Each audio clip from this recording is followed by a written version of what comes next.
All right, and welcome to the Slow Hustle Podcast. I'm your host, Trace Steffen, stepping in for Peter Awad because I am interviewing Peter Awad today in a little bit of an experiment here as we're going to capture Peter's journeys as he explores different ecosystems and on his entrepreneurial efforts to discover why we do what we do. So my guest today is the one and only and the amazing Peter Awad. Peter, how are you? I'm great, man. I'm great. Doing awesome. Recovering from, launch day last night, but good. Yeah. You are as well. To break the timeline, if people that are listening this 25 years in the future are going to be, what is launch day? And then by then, of course, everyone will know that the Iowa Startup Accelerator is the dominant accelerator program and has launched such companies as How Factory and Swine Tech. Yes. And definitely How Factory. Right, absolutely. I hear they're good.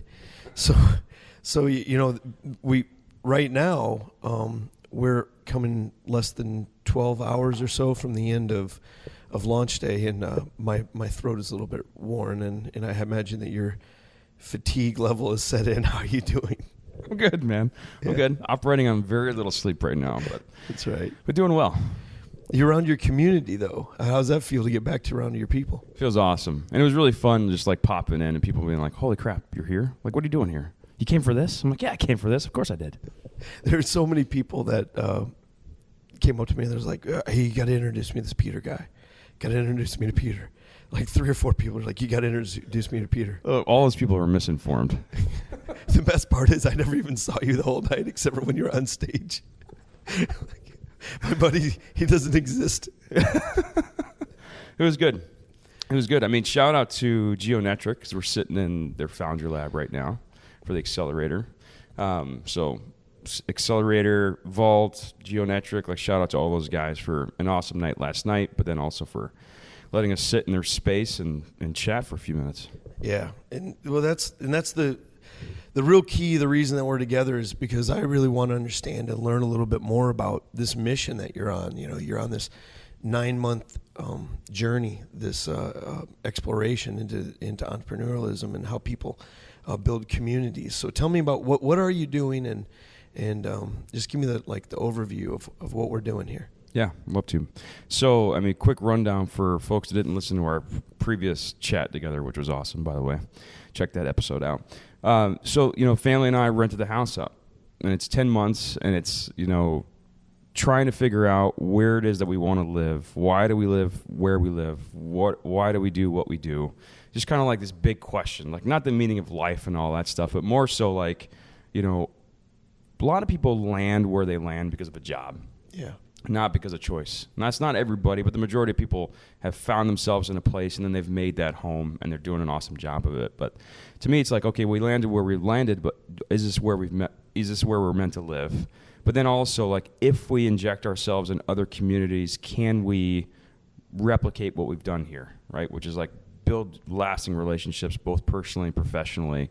And then if you're putting yourself in these different positions, does that allow for collisions and serendipity to steal a bunch of statements and vocab from Tony Hsieh and his project? But can we, if we put ourselves in those positions, can we just run into people and start building those types of relationships that we wouldn't have if we didn't make the effort to put ourselves in that place? So the reality is what? What are in order to find that out, what is the experiment that you're on, this adventure? What is it? You mean the reality of how do we... what are you doing? Is it, how many months is it? Where are you going? And, for those people that don't know. Yeah, so it's 10 months. And, part of it was spending some time here in Cedar Rapids, because, I live 2 hours away and I would come and I would visit and it would be very intense for 24, 48 hours. But I really wanted to see what's it like if I stay here? What if I'm here for a month or two? I think it turned out to be 6 weeks or so. What's that like to be a part of the community on a day-to-day basis, to be able to really involve myself in the activities and see people every day and stuff like that. And so that was part of it. We're in the Phoenix area right now. And then we're moving on to California, a couple different locations, and we can talk about that and why we chose there. And I think we're going to end up in Colorado for May.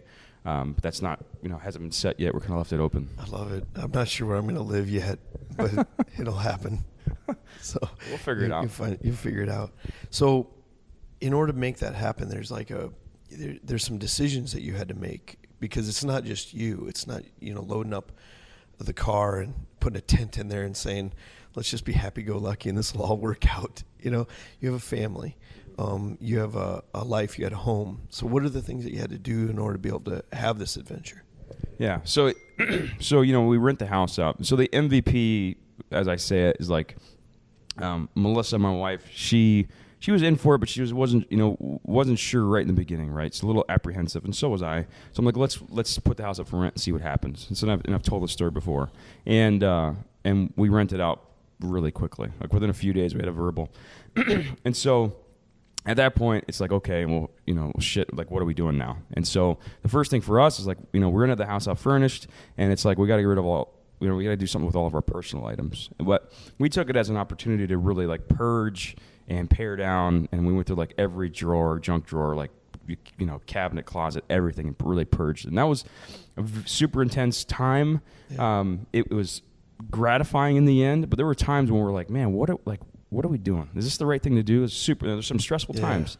And I always say, like, we were doing this over a couple month period, and then kids went down with my father-in-law, and he took care of them while we had just a little one, and he was less than 1 at the time. He gets sick, and it's like, gosh, we had 48 hours to really like make a push. He gets sick, which like, threw a wrench in things. I felt bad for him, and it's like we're not getting any sleep. And so there were just these moments where it was like, this is really hard. Yeah. And I like to tell that story because it's like, it sounds like, oh yeah, we just hopped in the car and now we're just driving around and it's super easy. But no, it was a super intense moment.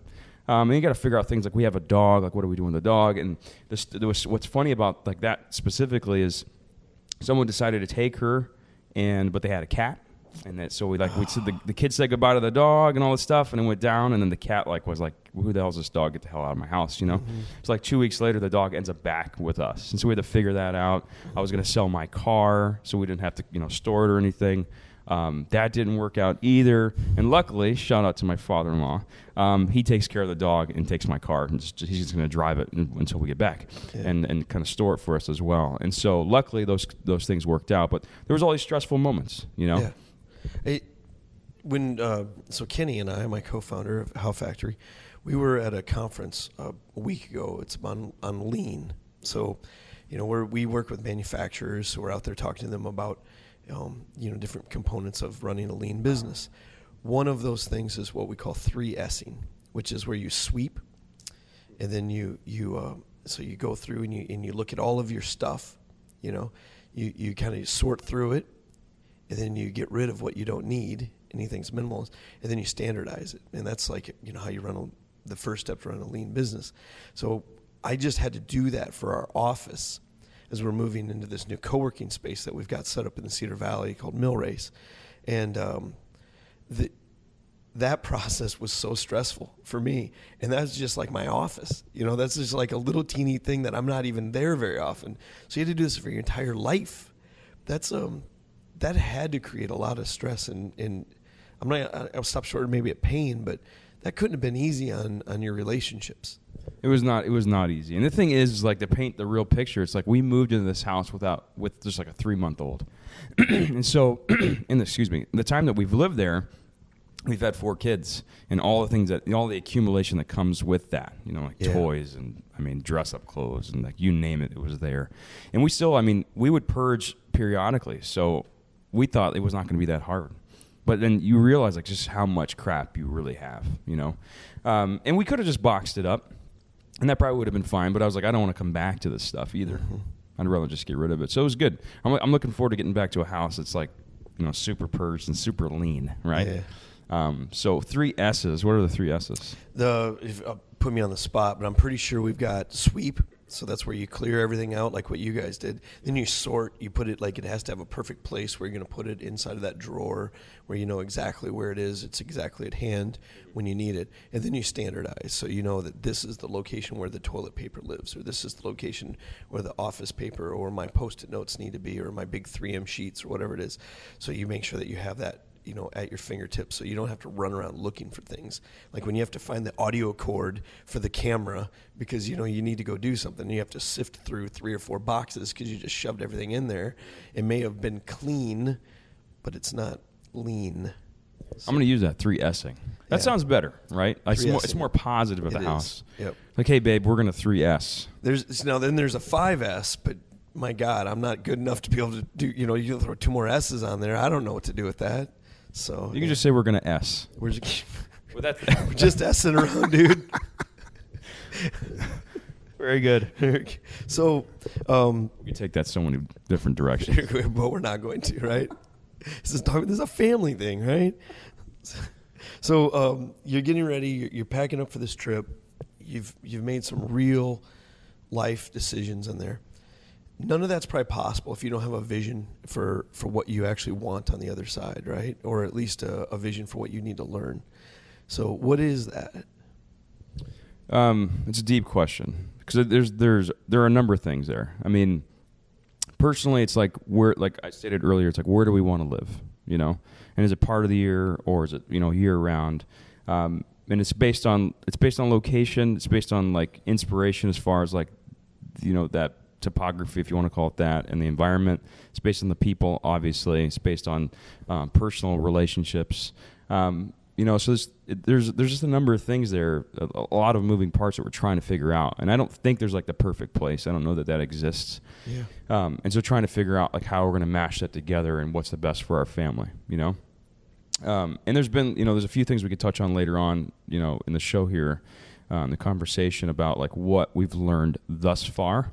But really it's about finding like what that passion is and what's driving you. And so like, so the kind of the first thing that we learned or that I learned was that being here in Cedar Rapids around my people, I'm like, this is my tribe.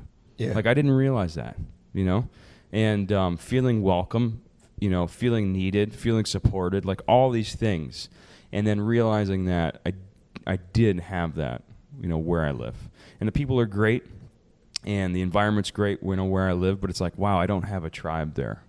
And realizing that was like both positive, but then also like sad. It's like, wow, I've lived there for a long time. I don't have a tribe. Why is that? Yeah. And just kind of thinking about that. And I've got, I have friends there, but it's one thing to have friends that you chat with and have a beer with, but it's another thing to like have people that are like, get what you're doing and understand the struggle of entrepreneurship and what you're going through. And so being here was like, well, eye-opening. Yep. It's like, wow, these are my people. And how important it is to have those, like that support system, both personally and professionally. So that was just a huge eye-opener. And so like I added that to the list, like top of the list. It's like I need to be in a place where I have a tribe or have the opportunity to build one. So that I can support and then they can support me and we can just like, be a happy family.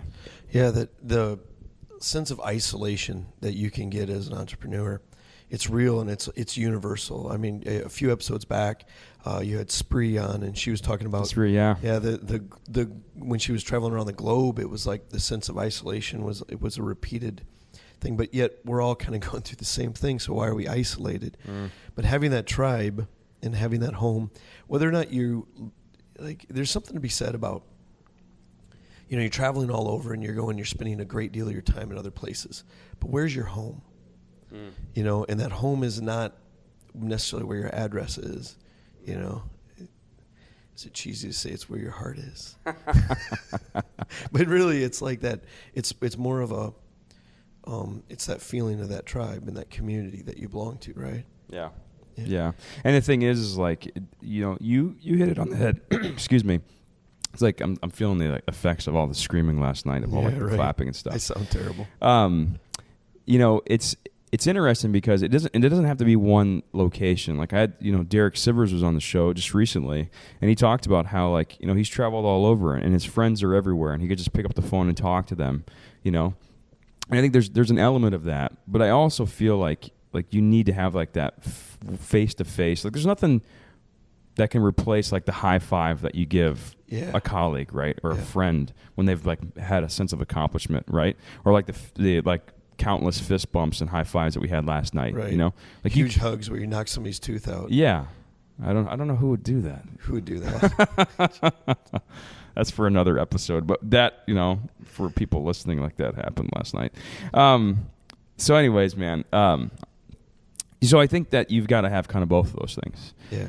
It's like, so it was interesting. Like last night, I had some people that I've been, they've been helping me on the meat business, right? And like helping us in a huge way.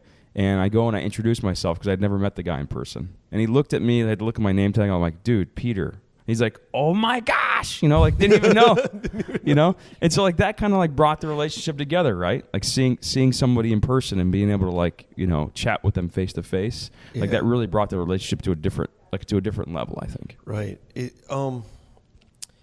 This building that we're in right now, it's 415 is what we call it, right? It houses a co-working space. It houses an accelerator. It houses Geonetric. It is a hub that the entrepreneurial ecosystem in the Cedar Valley, in the Creative Corridor, Cedar Rapids, kind of floats around. And it's an address. It's literally a place where people know that if I show up there, I'm probably going to find someone to fist bump. Not the virtual fist bump, but the real physical fist bump. And as you've started this journey, are you finding places like that in other communities? And are you able to get in orbit with them very easily? What's that been like? Yeah. So there's like a huge lesson that I want to touch on in a little bit as far as like injecting yourself and stuff like that, but I won't talk about that just yet. So some of the things, like one of the big questions to me was like, can you drop yourself into another locale and will that proximity to events be helpful or not? Yeah. And so shortly after I got to Phoenix, I had posted to a group that I'm a part of, just saying, hey, I'm in the area and stuff like that. And a friend of mine who I was planning to meet with her sometime when we were there, she's like, oh my gosh, you're here now. She's like, I'm having this huge event. It's like in 3 days. I have it every year at my house. You got to come up. And so family and I got a hotel room, it's like 2 hours north of us. And we pop up there. It's with Andrea Lake. So if you're listening, thanks for having us. And so we go up there, and I get to like just drop in and be with these amazing people and meet these folks that I never would have interacted with otherwise. And so that to me was huge. And then another, Blake Brinker, who was on the show recently, got to drive out to Scottsdale and meet with him. We're going to collaborate on a project probably, some awesome stuff that he's working on. And those are things that just like you wouldn't have happened like if you can't really run into people on social media, right? And if you do, it just doesn't feel as significant as like making the drive and seeing somebody. Yeah. It's the serendipity. You lose that. You lose it, yeah. And then if you have to schedule every interaction, you're like, oh yeah, let's get together. We'll schedule a Skype call. It's just not the same. It's just like not the same. Yeah, because that there's something about that. You see that person that you haven't seen in a long time, and then you get that immediate, your brain makes that connection to happiness or something, warmth, and then you give them that hug, that startup hug to be able to say, yes, how are you? That moment, you can't schedule that. You can't make those endorphins fire the same way. So there's something about just being able to have that spontaneously happen. Yeah. Yeah, absolutely, man. So that's been interesting. And then there was another kind of funny situation where there was somebody, same group that I posted that I was going to be in the area. This is months prior, so I just wanted to schedule some meetings with people that I had never met, and this dude Adam was one of them. And then so we were in the area for like 2 weeks, still trying to get settled in. I hadn't made any appointments or anything with some of those folks, and I go to this happy hour that a friend of mine from St. Louis is having. This dude's name is Matt Camp, and it's 20 minutes from my house. I go there, and it's just me, my buddy Andrew, and then I'm meeting with Matt, and Matt has 3 people there.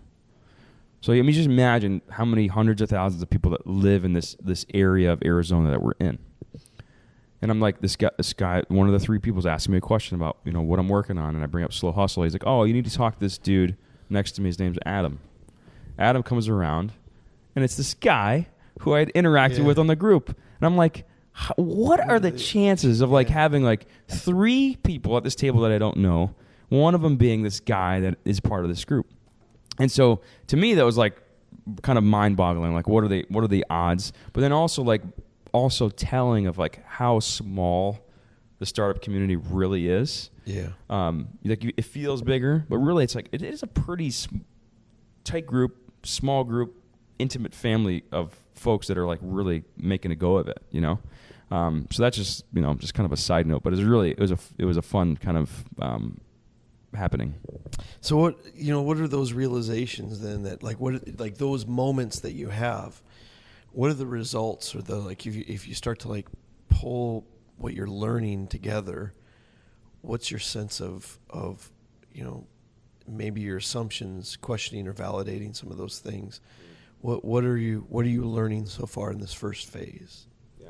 So I mean, so the to me it was validated that putting yourself in different locales will give you this opportunity for collisions, right, or serendipity, as you say. So that's to me it's already been validated, and I want to do more of that, right? And so like it's not only the business opportunity, because those things are there and they're already happening, and there are things like kind of in motion that wouldn't have happened otherwise. Yeah. And I'm like, man, so we spent the almost 5-6 weeks or whatever here. We're only 5-6 weeks into this next leg. I'm like, gosh, what else is going to happen? Like, if we stopped now, it would have already been a success, in my opinion, right? We'll see what Melissa has to say about that. But but so like that's been validated. Like it's been to me, it's validated that if you put yourself in different positions, and if you can inject yourself in the conversation, cool things are going to happen. But then also like the friendships, man. Like that to me is even more important. And so Blake and Brad, Blake Bricker and Brad is his co-founder. We're gonna have like a pool party with the kids. Yeah. And that to me is even cooler. Like that's awesome. Like I'm gonna have a pool party with friend in Arizona, right? Yeah. And that's gonna happen in California. I know it's gonna happen in California, and that's gonna happen in Colorado. And then now you've got friends all over, and like you're growing your family and you're growing your network, right? And so that to me is like much more fun than the business part of it. And then business is going to happen as a byproduct. Yeah, absolutely. There's the business side of things. I guess I'm curious about, when we talked before, you had some, it wasn't just about the fun. It wasn't about that. It was trying to see if you could actually infuse what I always call the juice, like that momentum, that energy into things from what you're trying to accomplish through those random connections, through that serendipity. Well, how's that going? Is that working? Are you learning at an accelerated pace than what you were prior to the start of this adventure? I'll give you a perfect example. So there's a coffee shop that I'm working out of like almost every day. It's called Peixoto in Chandler. Shout out to those guys, because they're just like an awesome, like, to me, an awesome startup, because these guys, like, they were not in that discipline and they're making like amazing stuff. Anyways, so I'm working there. I'm with a friend that's there, and he's like, I got my headphones on. He pulls a guy over. His name is Jeremy, and he's like, you got to talk to Jeremy. He's done a bunch of podcasts. And so him and I are just like chatting. We hit it off. We schedule a time to meet. A few days later, we sit down, and I'm telling him what's going on with Slow Hustle, like what we're doing. And he's like, yeah, you can't do it just that way. And he's giving me like all these bits of advice that are going to change the trajectory of the podcast. And like, to me, that is accelerated learning, right? Mm-hmm. So I could have Googled, I could have watched like some YouTube videos. But for somebody who's been in it, that's had several podcasts, that's helping other people run podcasts, that can just sit down and tell me in like a 30-minute conversations all the things I'm doing wrong, all the things I should be doing, things I should be doing better, just like all these bits of advice, I wouldn't have learned that, and even if I did, it would take me a much longer time. Yeah. And so that to me was like just an example of, an accelerated learning example, like you're saying. Yeah, you're not doing this in isolation, so you're doing this with your family. Mm-hmm. You how did you get to Arizona? We picked Arizona for a number of different reasons. I had a friend from Omaha that moved there and has since moved back actually. But he was there, so I was like, okay, we'll have a little bit of warmth there, right? Yeah. Like it's not as too scary, but there's just like one family, right? So that was one thing. That was a motivator. Another one is like it's a good jumping off point. Like you can get down to Rocky Point, Mexico if you want to. Like in 4 hours you can get to California if you want. Hoover Dam, Grand Canyon, Las Vegas, all this stuff. So good jumping off point. As a little side note, it's like we were doing some hiking in the desert, and you know what? We don't have an experience being in the desert. I don't know a damn thing about the desert. And I see like this cool thing, and I find out it's like a cactus skeleton. Which I don't know if you've ever seen one. It's like, have you seen one? I have. So I went to this hiking trip in through Sabino, the canyon, and out to an oasis once, and about killed a friend of mine. Yeah. Through dehydration, because we didn't have any experience in the desert, and he didn't have much experience hiking. So I'm sitting there reliving that, as you're saying, like not having a lot of experience. Like I should be dead right now, or I should have had to carry my friend Jordan out. I'm telling you, man, it's like serious. Like you don't want to mess around. Yeah. So I learned that, but so anyways, so we go and I see this like cactus skeleton. It's really cool. It's small, and I bring it home inside the house. Yeah. And my wife that night wakes me up. I fell asleep with the kids, putting them down. She's like, I need you. I come out. She's like, I got stung by something. I don't know what it was. She's like, it's the worst pain in my life. And this is a lady who's had 4 kids with unmedicated, 3 of them at home. She's a tough gal, right? And so for her to tell me it's bad, I'm like, this has got to be bad, So she decides not to go to the hospital, but she's got like terrible pain. Next day we find this thing. It's on the ceiling. Turns out it's like the most poisonous scorpion in the United States. And I'm like, this is like, what a lesson, Like we trace it back. We're like, because I'm talking to people that are like, dude, I lived here 22 years. I've never even seen one. Come to find out, it was probably in this damn cactus, right? Yeah, like rookie mistake, right? Right. So like just like a personal example of like, painful learning experience. Not for you. Not for me. Right. Oh man, you're reminding me I should send her some Gokays. Like yeah, you should. Like 2. Like 2. GoCase.com, folks. You can send some flowers in a minute. Yep. So anyways, yeah. So that was like an example of a painful rookie experience of being in a locale that you're not familiar with. I don't know how I got on that tangent. Well, so you got your wife, your kids. Just like I've traveled. I used to make the trip back and forth when I lived down in southern Missouri for about a decade, and pre-kids, even pre-marriage, it was like 6 hours, 6.5 hours if you just kept the hammer, down, and you could get there, right? Then I remember when we had Emily, all of a sudden it became 9 hours. Yeah. What is it like making this move, these transitions with children? Yeah. What does that do from a work-life balance standpoint? It's been interesting. The kids are like super adaptable. And I don't know if those are just my kids and I'm fortunate, or it's kids in general. I think it's kids in general. They're just more adaptable than we give them credit for, But we did, so the transition from Cedar Rapids, from that leg of the trip to Phoenix, what we did is we split up. And so I took the 2 older kids and we made the drive from Cedar Rapids down to Phoenix. We took 4 days. And Melissa flew with the 2 younger kids, and that helped out a lot because I think that it would have been, a much different experience, pretty painful probably, for the drive, and right. we never would have made it as far as it would have taken us forever. But there was a couple other things. The 2 older kids and I, it was like a bond that went way deeper. I'll tell you what it means in a minute. So we got to stop in Lincoln, Nebraska and see my buddy Malcolm. I hadn't seen in a long time, and his family. We stopped in Garden of the Gods and got to see that. We went up to Pikes Peak. We saw some cave dwellings that were 900 years old, and they actually let you walk around in them. So that was pretty sweet. And then we went down to New Mexico, saw some old churches in Santa Fe, went to the Petrified Forest, and we were going to spend like 45 minutes. We were going to spend over 3 hours there. And it was just an amazing experience. And so we got to see all these things and have new experiences, which is what we wanted to do. Yeah. But what was interesting to me is I got to see my 2 older kids in like a totally different light.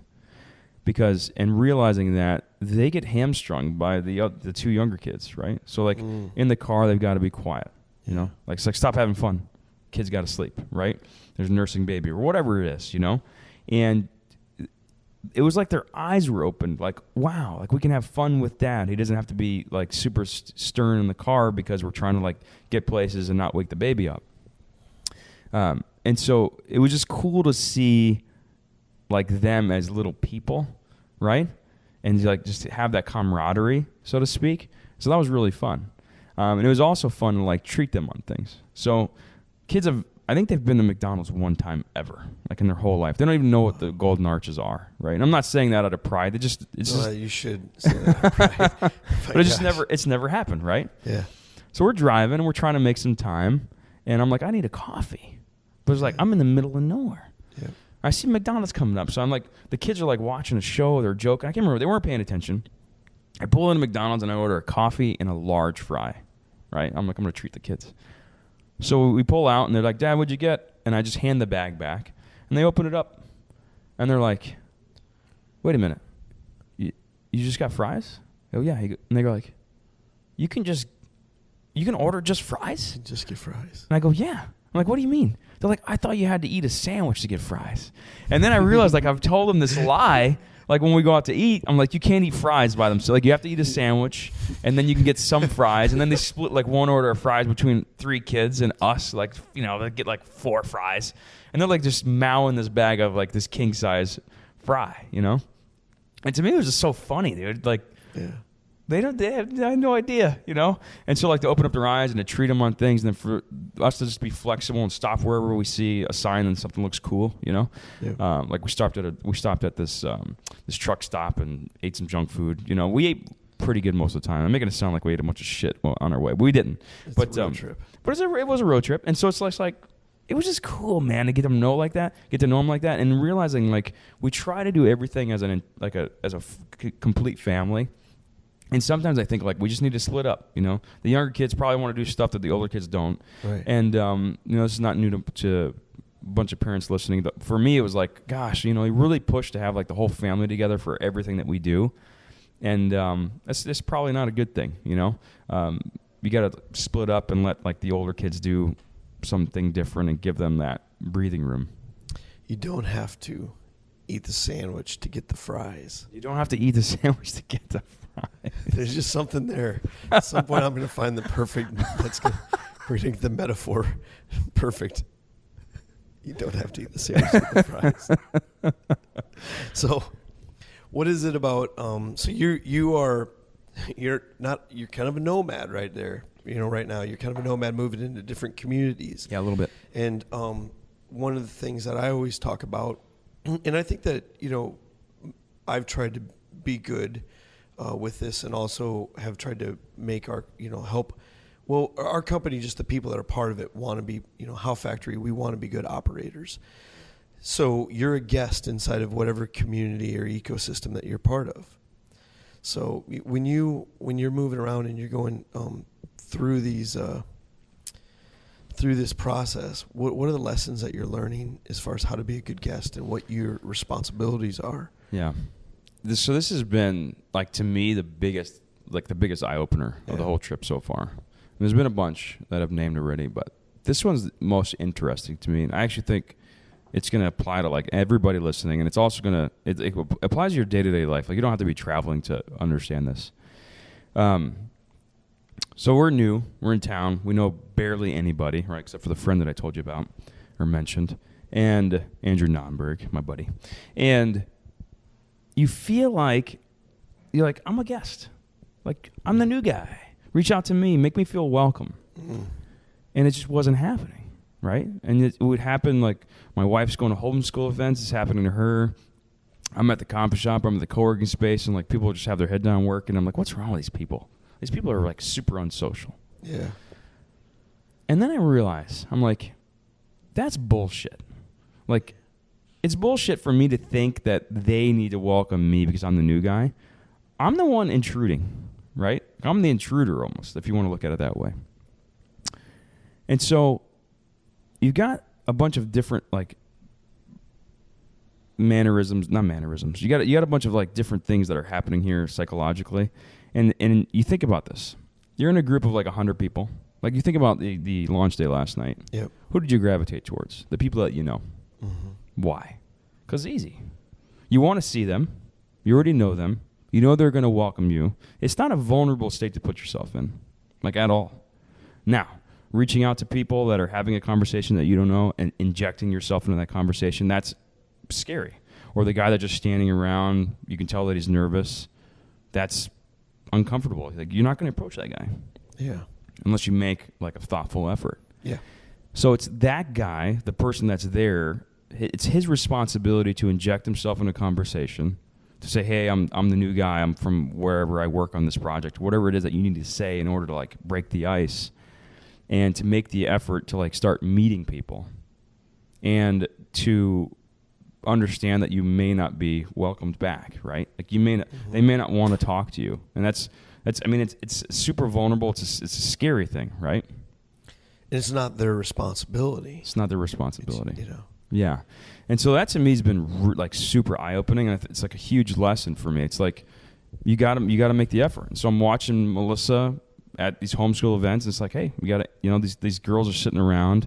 It's a very like closed system, right? Like there's 3 people in a circle with backs turned to you, right? And they're not trying to be standoffish, but they're having a conversation. You got to figure out how to like sit down next to these people and like spark conversation.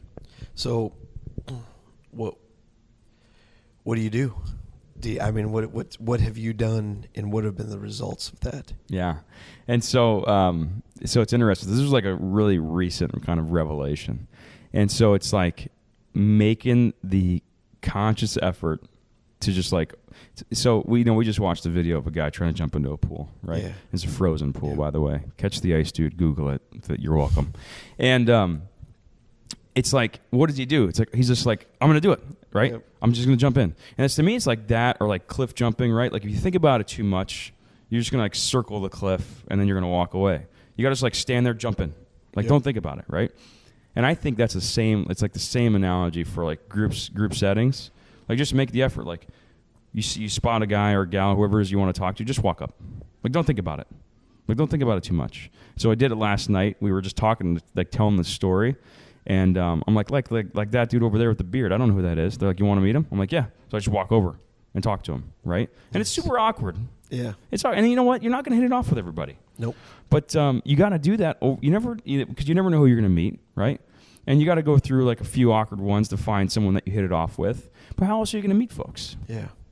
We've the ecosystem that the home that you've been adopted in the Cedar Rapids area, you know. Thank you. And I feel adopted as well. But, I still have my home back in the Cedar Valley and Cedar Falls and Waterloo, Iowa. So trying to replicate this has taken energy, where you have to like go out there and you have to be proactive, and you have to meet people, and you have to go up to them and say like, hey, this is what we're doing. Let's be inviting to different people. The paybacks, it could be a distraction. Those little taking that let's grab a beer, let's have a coffee meetings could be a distraction from the main goal, which is building How Factory. Except those random moments have turned into such amazing opportunities for How Factory that I almost feel guilty.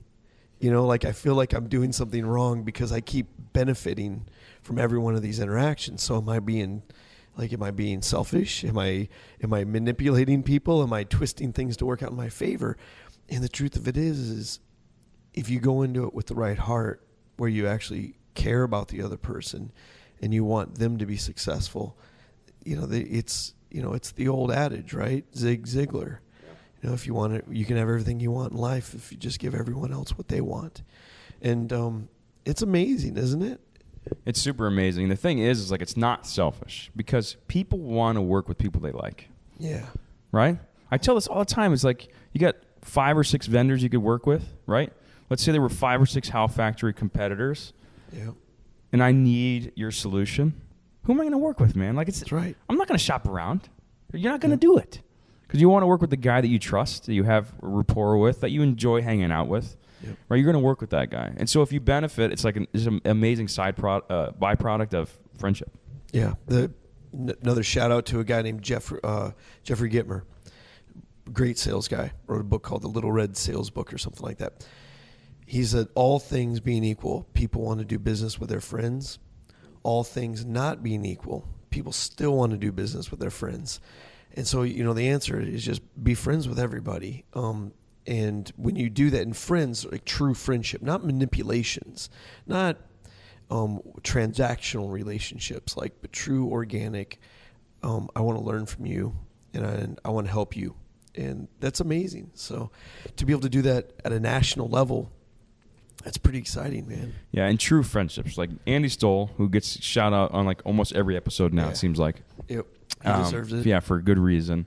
He talks about stop networking, make friends, right? And it's true friends where you truly enjoy hanging out with them, right? Or talking with them, where you really want to help them. You're not looking out for anything in return. Right. So I bet a lot of these, if I had to speculate, a lot of these benefits that you said you feel maybe guilty about are probably with people that you didn't have any intention of doing business with, right? Mm-hmm. You built the friendship first, you talked to them about how you could help them, right? In their endeavors, and not necessarily trying to sell them anything. Yeah. And it's that serendipitous thing. You find out that somebody used to work at a company that you're familiar with, or whatever, and there's 3 steps removed. But I guess to kind of as this conversation's gone on, we've talked about a lot of different things. What do you? So you validated that you need to inject yourself into. So we're startup people, right? So it's all about hypothesis, validating, invalidating. That's right. It's okay to invalidate. We love that, right? That's right. Let's get past it. So you've validated that you need to inject yourself into conversations, and it's not their responsibility to welcome you. What are some of the other things that we validated? Yeah, and so we validated the fact that if you put yourself intentionally in other locations, that there's serendipity that's going to happen there. Opportunities, both personal and professional. We validated that. We've invalidated that Phoenix is a place we'd want to live. Yeah, yeah. I like the area, man. I like it, but it's brown. It's very brown. Yeah, and it's realizing that we just water people, man. There's something about water, whether it's lake or ocean, that is just feeds our souls. Yeah, and so we're looking forward to the next leg. I'm looking forward to following up again with you, hopefully, if you're willing to do it again. Absolutely. About what the next leg brings and what we validate and invalidate there, learnings, lessons, opportunities, just all those things, both personally and professionally, that we learn on the next leg. Because I think every single segment of this is going to bring something different, both positive and negative. Yeah. Hopefully no more scorpions, though. I'm done with that. Well, you are going to California. Watch out for them. Evidently, there's some crazy snake from South America or Central America that's come up in San Diego on the shores. That's the most poisonous thing on the planet. So we still talk about venture capitalists. No, not VCs. Okay. No, an actual snake, a real snake. I love VCs, by the way, for what it's worth. For the record. Yeah. So I'm looking forward to finding out, do you have any hypothesis right now that you're looking to test over the next few weeks? Do you have any in your mind? I'm putting you on the spot for that. Yeah, so still working on continuing to do what we talked about here. For the next leg, we decided that we're going to be in San Diego area for January. Yeah. And a lot of it's because it's a beautiful place, and the water and all the stuff that I mentioned that I think is going to feed us a lot more. But then also kind of being in the center where there's 10, 20x happening compared to where we're at now. I'm really happy that we eased into the Phoenix area, learned the things I just mentioned, because then I can now apply them to this next leg. And so I don't know if it's a hypothesis, but it's there are probably 18 to 20 people now that I want to meet with or want to meet with me based on the podcast and some friends of friends of friends. So I'm really excited to meet that large of a group of folks that are interested in hanging out and having a drink and seeing kind of where that leads us. And so I don't know, this doesn't really answer your question, but I think it'll be interesting. If I'm gonna continue to have these conversations, I'm gonna be very Trace-like, and I'm gonna continue I want to find out, are you growing? Yeah. Because if you're just having fun, that's okay. Yeah. But but say it's fun. Yeah. But like, are you growing? And I'm interested to see if this experiment is what the results are going to be. It's not a success or failure. Experiments, that's not what the point is. The point is, like, did you learn what you hoped to learn, or what did you prove out? Yeah. So.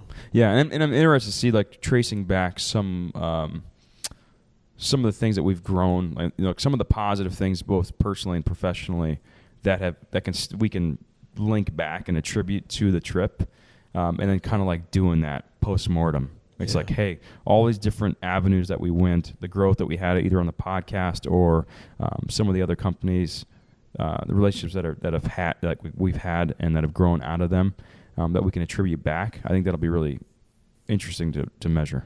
Yeah. Next conversation is going to be tactical. We're going to take it out of that 35,000 foot level. I want to get down to the runway. I want to find out what you're doing to be able to get faster, get better. Me too, man. I'm excited about it. Yeah, the hustle part of the slow. Let's do it. Yeah. It's been fun, man. Cool. Thank you for coming on to your show. I'm happy to be here. Trace, thanks so much, man. Howfactory.com. You guys check it out. Check it out. Find me on Twitter if you'd like to. It's just at Trace Steffen.